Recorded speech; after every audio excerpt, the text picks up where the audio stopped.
I know that feeling, standing in front of a sea of high-end laptops, wondering if you're about to waste a chunk of your budget on a machine that looks amazing on paper but ends up being a misfit for what you actually do. You want confidence that the laptop you pick will actually handle those massive 3D renders, the latest game engines, or those endless spreadsheet models without breaking a sweat, and you don't want to spend a fortune only to discover it's overkill for your day-to-day tasks. Link is in the description if you want to check the product details on Amazon. The ThinkPad P1G4 is Lenovo's answer to the workstation-level power in a 16-inch ultra-portable niche.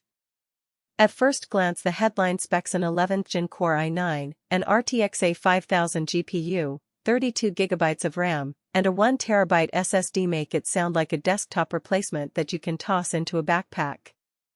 But does that translate into real value, or are you just paying a premium for a badge? Let's break down what you'll actually experience if you bring this machine into your daily routine, and figure out whether it's the right fit for you. First off, the processor is a beast. The i9 11950H can push up to 5 GHz, which means compile times for large codebases shrink dramatically. I spent a Saturday pulling a multi-module C++ project that normally takes an hour to build, and on the P1 it was down to about 30 minutes, roughly a 50% speedup. That's not just a numbers game, it's the difference between waiting around for a build to finish and using that time to iterate on your design. For anyone who regularly compiles heavyweight application software, engineers, data scientists, CAD designers, this kind of raw CPU horsepower translates directly into productivity.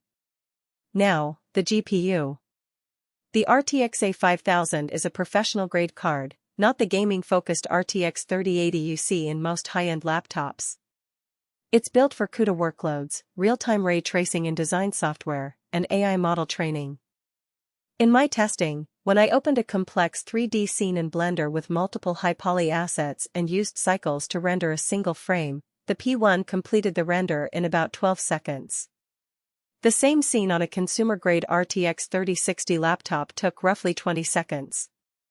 The difference is modest, but you can feel the extra headroom when you start stacking effects, textures, or simulation steps.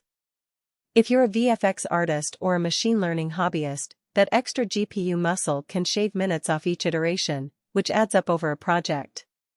Memory and storage are where the experience becomes smoother rather than flashier. 32GB of DDR4 RAM is enough to keep multiple heavy applications alive without swapping. I opened Photoshop, After Effects, and a few web browsers with dozens of tabs, and the system never stuttered. The 1TB NVMe SSD felt instantaneous. Opening a 3GB Photoshop file took under 2 seconds, and launching the Windows 11 Pro environment was practically a blink. For professionals who juggle large datasets or need fast access to massive media libraries, this combination is a practical time-saver, not just a brag-worthy spec. All that power, however, comes with trade-offs you need to weigh. The first is heat. The P1's chassis is slim, which is great for portability, but when you push the CPU and GPU together for extended periods, say, a 30-minute continuous render, the fans spin up loudly and the palm rest can become noticeably warm. In a quiet office environment that might be a distraction, and in a coffee shop it could draw curious glances. If you plan to use this laptop for marathon sessions without a cooling pad, you should be prepared for that acoustic and thermal profile. Battery life is another realistic limitation.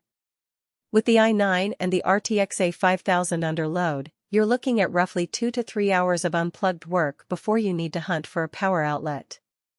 Even with light browsing and word processing, the battery hovers around 5 hours. That's a far cry from the all-day endurance you'd expect from a typical business ultrabook. If your workflow is heavily mobile, traveling between client sites, working from cafes, or needing a full day away from a socket, this machine might feel restrictive. It shines when you have a reliable power source, like a dedicated desk or a workstation setup where you can keep it plugged in most of the time. Port selection is practical but not expansive. You get 2 Thunderbolt 4 ports, a USB-C with power delivery, an HDMI 2.1 output, and a full-size SD card reader. What you won't find are legacy USB-A ports or an Ethernet jack built into the chassis. You'll need a dongle or a dock for those.